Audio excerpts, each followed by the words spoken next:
Welcome to the It's All Fine and Danjee podcast, where hosts Dan and Anjee talk with creatives, small business owners, charities, and all kinds of interesting people. It's all real talk. It's all fine and Danjee. Hey everybody, welcome to the show. Thank you so much for tuning in and taking a listen into what we're up to this week. Indeed, indeed. I got to find a new saying. I keep saying indeed, but... we need a shirt, hashtag indeed. No, I think I stole that from someone.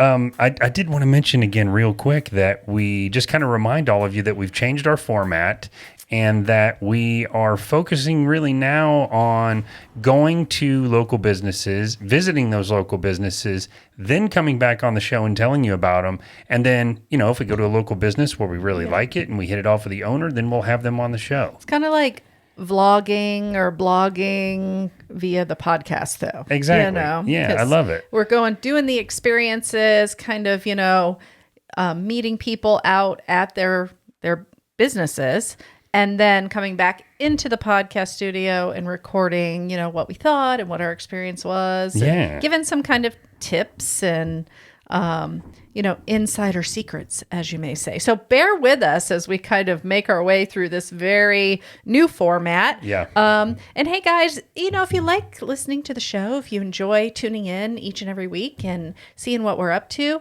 make sure to give us a like on our podcast, follow our YouTube video, because that's what we're going to kind of be focusing on a lot more. That's the new format, is we're really trying to grow that YouTube channel, trying to get to 1,000 subscribers. Yes. So definitely subscribe if you would like to. It would really help us out. Once we reach 1,000 subscribers, we can actually start monetizing and making some money off of the YouTube video to kind of help compensate for some of the expenses that the podcast costs. Yeah, and we've also, Anjee brought this up, but I think a lot of people have given me feedback directly. I'm not so much sure if they've done it through the podcast, but regardless, they really love to listen to the audio. It seems like the video version is much more interesting when it's intercut with stuff that we've done. So that's what we're going to end up doing. Yeah. And you're going to see that on the video version especially, it may not be exactly the same as the audio version because I may shorten it a little just to kind of cut through the chit chat a little more and maybe just focus directly on, hey, look, we did this and here's some footage of it and here's some details and here's how you can go and find out more about it and, things that are actually valuable if you want to come out to this area and check out some of these small businesses. Yeah. I think to me, that's more interesting. Yeah. So I think kind of, just switching it up and seeing, kind of applying something that you find stuff like that a little more interesting. I do. And I was thinking... Because then you can really visualize, now Right. you can visualize it because there's a picture of it. With us just describing it, you're just, coming up with something in your own imagination on what it was like. But Yeah, it's true. I think this is going to be much better. And I will say it's a little more fun because then you can actually, you're actually experiencing it before you're sharing it with the audience. Now, that being said, we are still going to have guests in the studio from time to time. It will be more of this format that we are striving for, though. So anyway, now that is out of the way. Well, one more thing I want to say about that too, though, is that also it'll be guests, like if you're watching the YouTube channel and you see some of these places that we've been to, the guests that we have on will be the owners of those places rather than us just kind of doing that sort of cold interview where we we do have a few people still lined up that we really wanted to get on too. So it's, anyway, that's, think we'll change it up. Think it'll be quite fun. And I think the change is fun. It keeps things interesting, and you're very creative, and I get bored quickly. So I think this is good for us to change things every once in a while so that it doesn't get stagnant. You know what I mean? I feel like when you're doing that it's just like daily life. Yeah, when you're doing the same thing, it's mundane, and you're like, and switch it up. I got to do that again. Yeah. I mean, that's how I am anyway. It's so hard to please. And but I agree. I think and you could tell when you're listening or watching that, we've kind of been reinvigorated and it's added some pizzazz back into it. And I also just want to mention as we get rolling that we are now also offering a slew of services for small businesses. And there will be a services page on the fineanddanjee.com website you can go to for pricing and details. Quick run through. We're going to be doing ads for small businesses, continuing to. We've been doing that.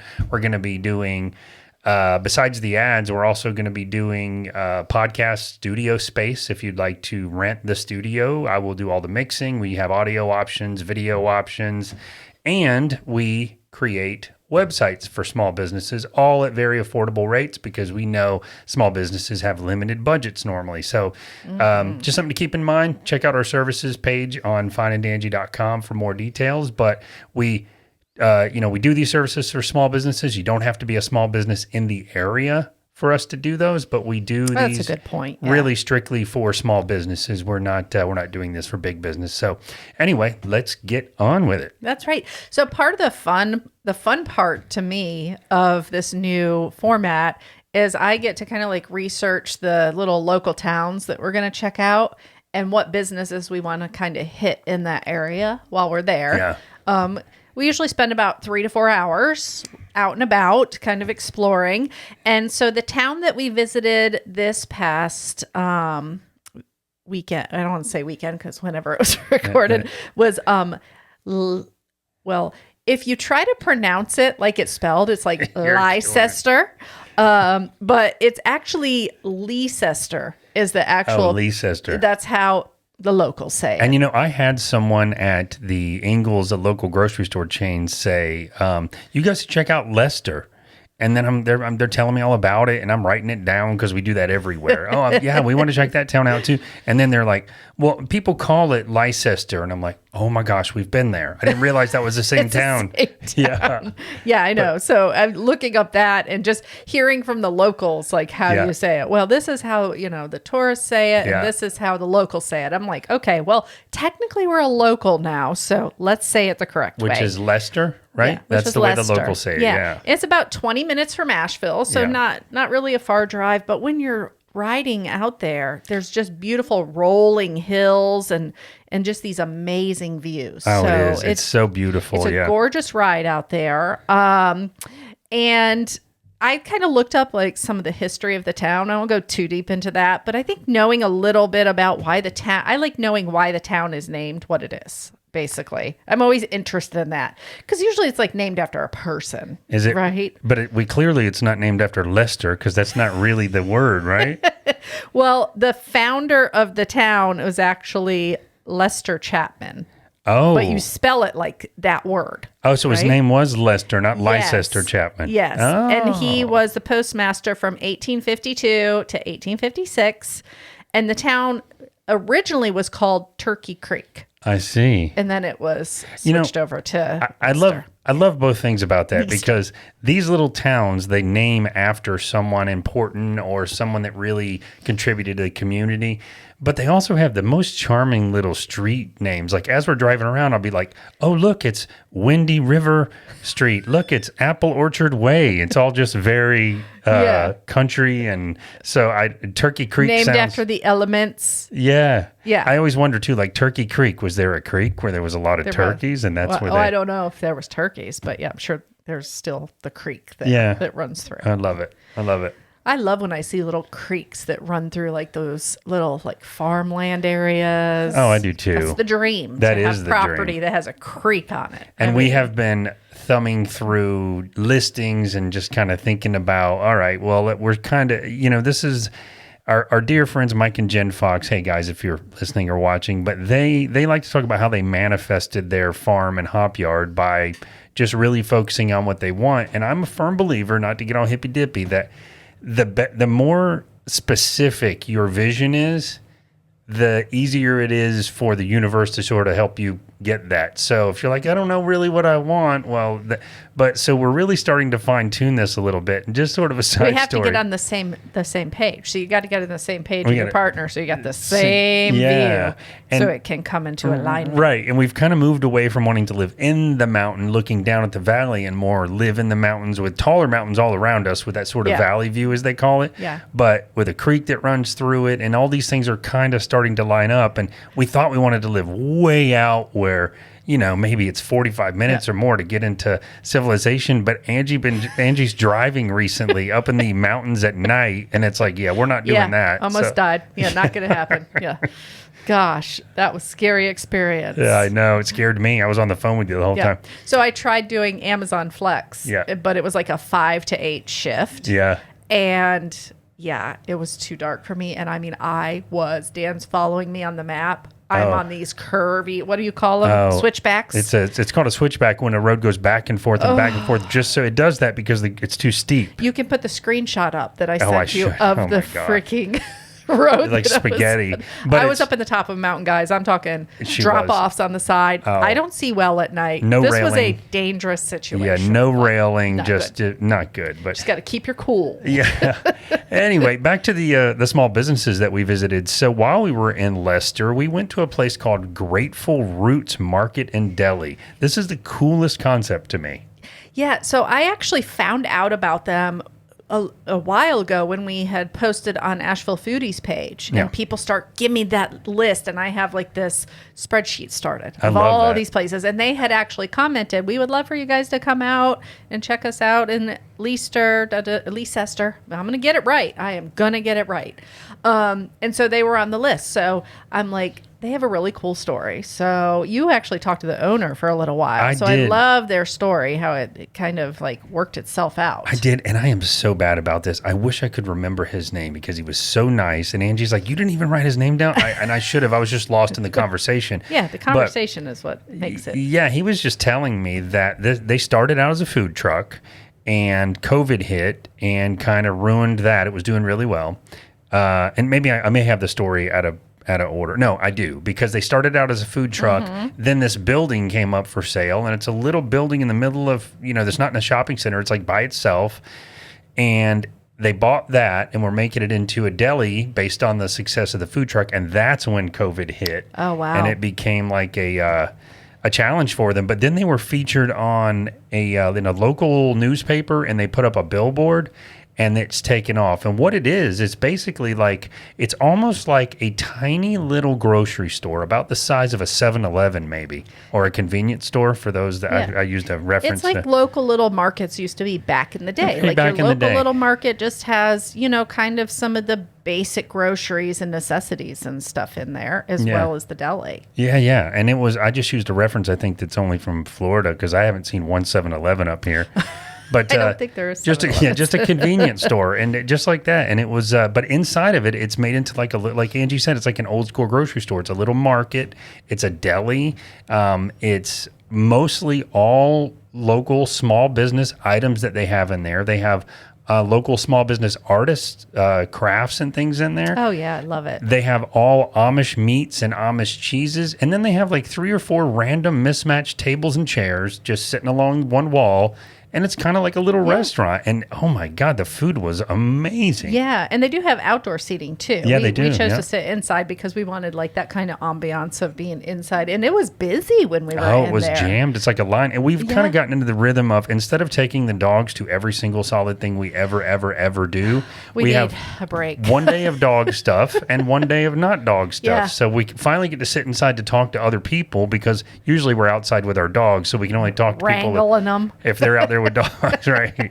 Yeah. These little sweet puppies are actually in here sleeping on the floor as we're recording. So they are so spoiled. You take them to rivers all the time. Spoiled. But anyway, so we got sandwiches. I got a beer. They have local beers in there. What was the sandwich you got? Oh, so the sandwich I got was called a TAB. It was a turkey avocado bacon. It was amazing. It had like a balsamic or a basil balsamic aioli. And the ciabatta, I think I say it right, ciabatta bread. Yeah. Usually ciabatta bread is like really thick everywhere I get it, and it makes the sandwich so big, but theirs was flat. And nice, so like a panini. Yes, it was like a panini. It was so good, and I got a fresh fruit cup with that, and it was really ripe, like perfectly ripe, those white peaches and strawberries. Oh my God, I know. I took some of yours. That was so good. And they also sold Waynesville Soda Jerk sodas there, so I had to get my ginger soda. Oh, that's right. Of course. We do love Waynesville sodas, and too. I took a bite of your sandwich, and it was delicious, and we normally don't go for that type of sandwich. Oh, let me see if I can say this in like a food voice. I got a Reuben with that Amish corned beef, Swiss cheese, sauerkraut, and Russian dressing on rye toast with pasta salad. And the pasta salad had like what's that dark stuff I don't normally eat? The balsamic. Oh, balsamic. You're not. Yeah, I love it, but you don't really love the taste of it. Yeah, but that pasta salad was so good. The sandwich was delicious. Roast beef or corned beef can sometimes be tough. It was not. Really thin, super thin slices. So there was like 6 or 7 slices of it in there.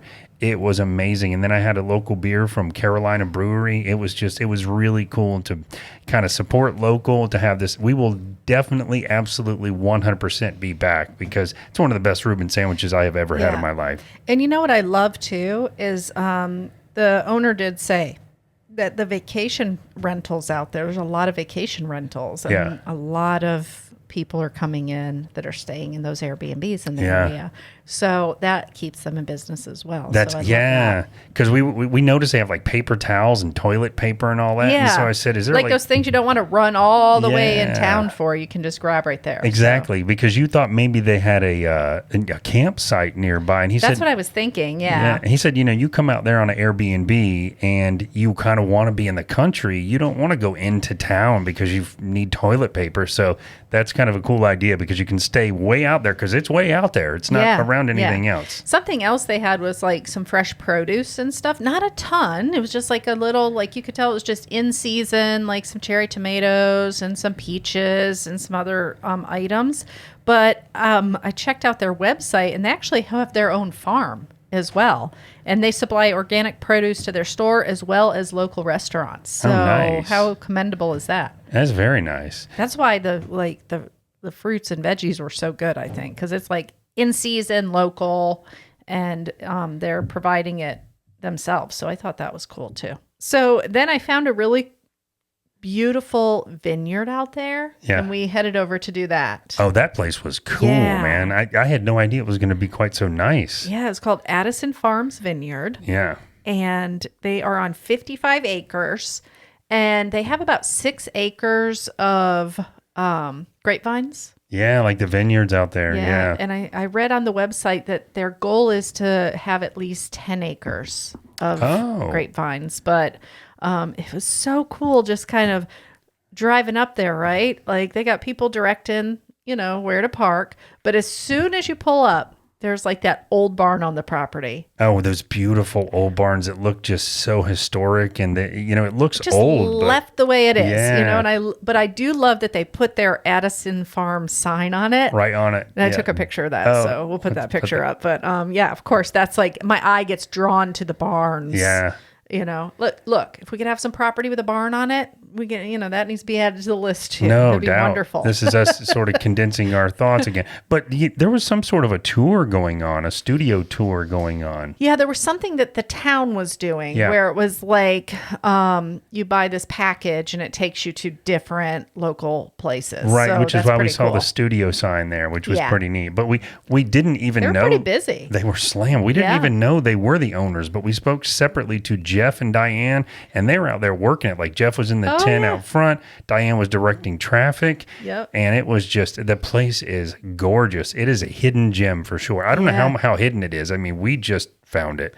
But beautiful views. The wine was great. I mean, it was. Yeah. And I think like we were there during the day, and it was pretty warm out when we were there. But I would assume at nighttime when it's sunset. Oh, good. Because of where they're located, kind of like it's, they're on 55 acres, but they're on this, on the top of like a mountain or hill. Not a mountain. It's kind of like, valleys and hilly.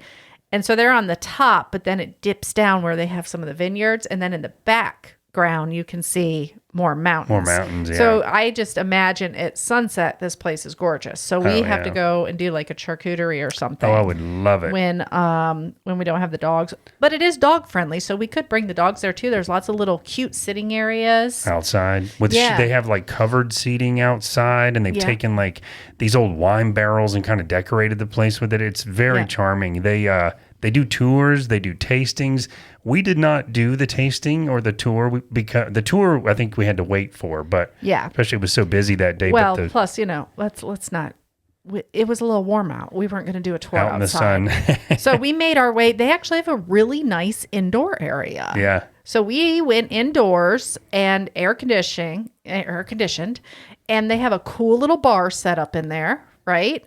And so we chose to just do, we just bought a bottle of wine. Yeah, and sat at the bar. And it is, when we say a cool little bar, it's like a beautifully wooden, polished, very super nice building. I mean, one side of it had like fine art on display from local vendors and like leather goods and jewelry and stuff. And then the other side of it was this really nice bar with all these windows where you can see out into the property and stuff. That was my favorite thing about the whole place. Yeah, and we met a really nice couple at the bar, and we're just chatting it up with them. Something else we haven't been able to do with sitting outside with dogs. But that was really nice. They told us all about all that. I think it was Allen and Avalon. It was. Allen and Avalon. Or Avalon, yeah. That's Avalon, am I saying it wrong? Yeah, it's not like Babylon. Avalon. Yeah. But they were so nice, and they'd been living here for a little bit less than we've been living here. They live in Candler. Yeah. Remember? And Biltmore. They live near the Biltmore. Biltmore Lake. Yeah. Biltmore Lake. It's right down the road from us. So I thought that was pretty cool. And you know what I loved about that bar area too? I always like when people merchandise stuff in a unique way because I come from the retail world. Of course. So on these little displays, they had all the stuff set up for like putting your own charcuterie together. That was cool. Which was local products. Yes. So like the meats, the cheeses.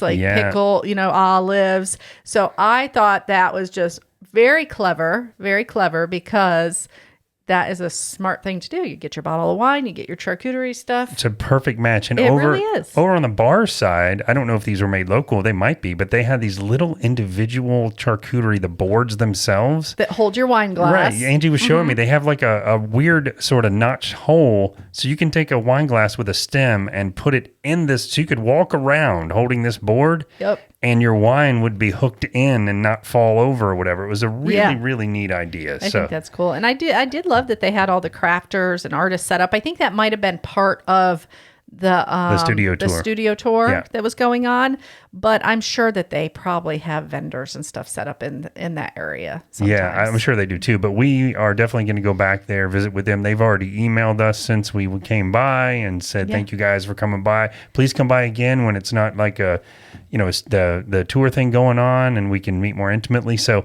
again, new format. This may be some guests that we have coming up, and I would love to interview them at the actual winery, on the property. Yeah. That would be really fun. Oh, yeah, because those views are just amazing. And if you happen to go to this Addison Farms Vineyard and you like a dry red, we recommend the Smokehouse Red. That's the one we had. That was really good wine. Yeah, that was a good one.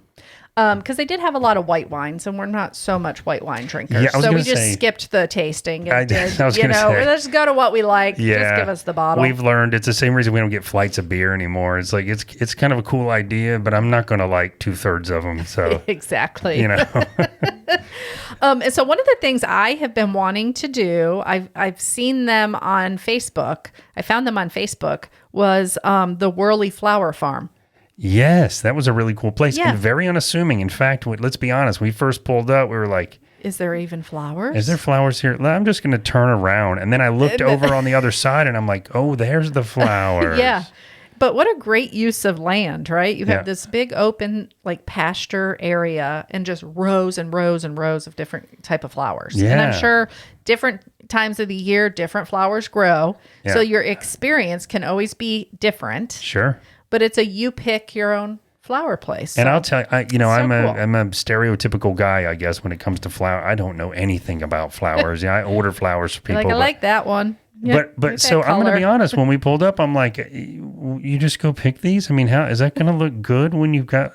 How can that look good? They're all random and it was like amazing. It was like what would be a very expensive bouquet of flowers by the time we left. It looks like a a beautiful mixture of like wildflowers almost. Yeah. Like just, but they weren't wildflowers. I mean, I don't know the names of any you of had them like either. I just said I don't know anything about flowers, but I do know that you had sunflowers in there. Oh, there were sunflowers And carnation looking flowers. I don't know Yeah. if that's what they were. Yeah, they're pretty though. The colors are gorgeous. Like purple, like every color of the rainbow. Daisies. There were daisies in there. Daisies. Yeah, and others. And others, flowers, the names of flowers. Yeah. But they give you like a mason jar. It's $20. You get a mason jar. It's got some water in it, and it's got the little packet or whatever that, you add later. And they give you like shears. They're like, do you want a pair too? I just let you do it, and I take pictures. But and then you just, as many as you can cram in that thing. So you could go nuts if you wanted to. We didn't, but you could like, I mean, this is a regular size mason jar. It's like the diameter of a coffee cup on top. Yeah. And you could really load up on flowers. Yeah, it's a nice size bouquet that you can get. And the other cool thing that they had in the rows is it wasn't just all flowers. There was like greenery in there, so that if you're making a bouquet for like a wedding, or little boutonnieres or something like that, you can get this greenery or fillers to fill in. I mean, your bouquet. technically, so I thought that was pretty cool. If you wanted to just go get stuff to make a handful of bouquets, you could get 2 or 3 of those, yeah. and you could just take one of those mason jars and jam it with the greenery and the little. They had those little tiny flowers that are usually like on the outside of a big bouquet. I don't know what they're called, little white ones. Like baby's breath. Yeah, something like that. But I will tell you, if you are planning a wedding and you know the price of flowers, how much they charge you to make a bouquet, because you say it's a wedding bouquet, especially, you go to some place like this and just put together an amazing and support local. Yeah, no which doubt. is even better. And we met with, I think that was the grandmother, or the lady's mother. She called herself Granny. She called herself Granny, but I didn't know her actual name, but she was Granny, taking care of the space while her daughter was doing something. Or her granddaughter was doing something. Now, here's a little tidbit of information. On their website or on their Facebook page, they do suggest that you come in the morning or the evening hours when it's hot out, because the flowers tend to be, a little wilty during the heat of the day. Yeah. But they still looked beautiful to me. I was feeling a little wilty too, because it was hot. It was hot. And there's no shade. I mean, of course there's no shade. I guess the flowers need the sun, but yeah. And then something they do as well is the second Saturday of every month, they do a huge market there. I think they have like 30 plus vendors that come out. They have food trucks. The vendors are like people that, just small businesses, soaps, hot sauces, vegetables, just like a regular farmer's market. Oh, how cool that is they that? do the second Saturday of That'd be every fun month. to go to, because then you give you something else to do while you're there. Yeah. So nice. so definitely check that out. And when I brought the flowers home, the flowers were approved by the pups. What does that mean? Did they try to eat them? They did try to eat a few. I was like, look at the pretty flowers. And then, they chomped on a couple of them. So they didn't eat them. Well, there's one place we couldn't go to. We were going to go to, but we have honorable mention. Yeah. I want to go here. And I think you have to schedule your tour. And we also have to kind of set our time. We don't want to be away from the dogs for more than a few hours at a time. Yeah. But this is not a dog-friendly place. No, it's a Durrant Farms alpaca farm. And you read up on it more than I did. But from what I understand, you can go out into the alpacas while you're there. Well, they do. They have farm stays there. First of all, they have some vacation rentals on the property, but they do brunch or happy hour with the alpacas. How cool is that? And I think the happy hours bring your own beer. So like you bring your bottle of wine, but you get to sit there. The alpacas come right up, feed them. That sounds cool. They are cool creatures to me. I don't know why. We had an alpaca farm in Florida. And every time I drive by that place, I was like, oh, I just want to go pet them. I think I've only ever seen one up close, and that's when we went to little bit of farm or whatever it's called. And they're kind of like a llama, but like a miniature llama, and they're fluffier looking. And they're not mean. Like I don't think they're mean. No. Yeah, llamas can be a little. Right. But they can be a little bit of a handful for sure. The other observation about alpacas is that the current hairstyle of all teenage dudes kind of looks like an alpaca. So I think I know exactly which animal you're talking about. That's the hairstyle nowadays, Mullet back in your days. Yep. We all have to have our styles. These days. That is so funny. But it'd be cool to do a farm stay there. I would love to do that. Let's put that on our local to-do list. Yeah, that is going to be the next thing we do in Leicester, I think, is probably happy hour. Is it Leicester or Leicester? Leicester. Leicester. It's like Easter with an L. Yes. But the locals call it Leicester.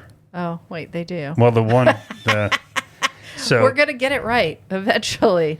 Well, we recommend visiting Leicester, Leicester, Leicester, whatever you want to call it. Spiagre. Definitely visit that place. Yes, do that. Well, that wraps it for this week. But, we just want to tell you guys every week what we have been up to, the local places we've been to. Target is maybe 3 or 4 places each week. So we're going to go hit some new places this weekend. Yes, we are. I'm ready. Yes, we are. And so I just want to mention, sometimes we might be talking about a new trail we found or something like that as well. You know what I mean? Like just things to do in the area. Yeah. All right, guys. Well, I think that is a wrap for this week. Remember, if you like the show, give us a like, give us a follow. Like us on your pod. Just like us. Just like us. Please like us. Please like us. Please likes. be our friend. Please be our friend. And make sure to head over to the YouTube channel and check that out. It's going to be really cool this week with all the pictures that we took. Yes, and you can find the link to the YouTube channel here in the show notes, as well as on our website, fineanddanjee.com. And thank you guys for listening. We really appreciate it. We really appreciate all the support of the community here in Asheville and surrounding towns. Everyone has been so great. And all of you back in Florida that are still listening, which is more than half of our audience still. Yeah, we really appreciate you guys too. We will see you guys probably in December of this year. We're moving our vacation all around. But yeah, we are. That's right. Well, guys, remember, at the end of each and every day, I almost did your line again. I'm sorry. Okay, go ahead. I'm sorry. I did. It's been a while.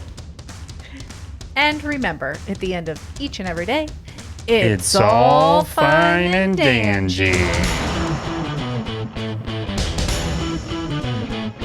Are you looking for the perfect vacation rental in Central Florida?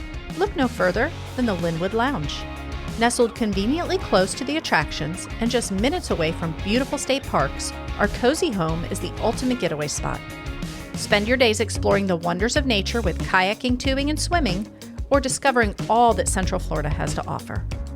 We have created the perfect place for you to sit back and relax at the end of your day. Book your vacation home away from home today and make memories that will last a lifetime.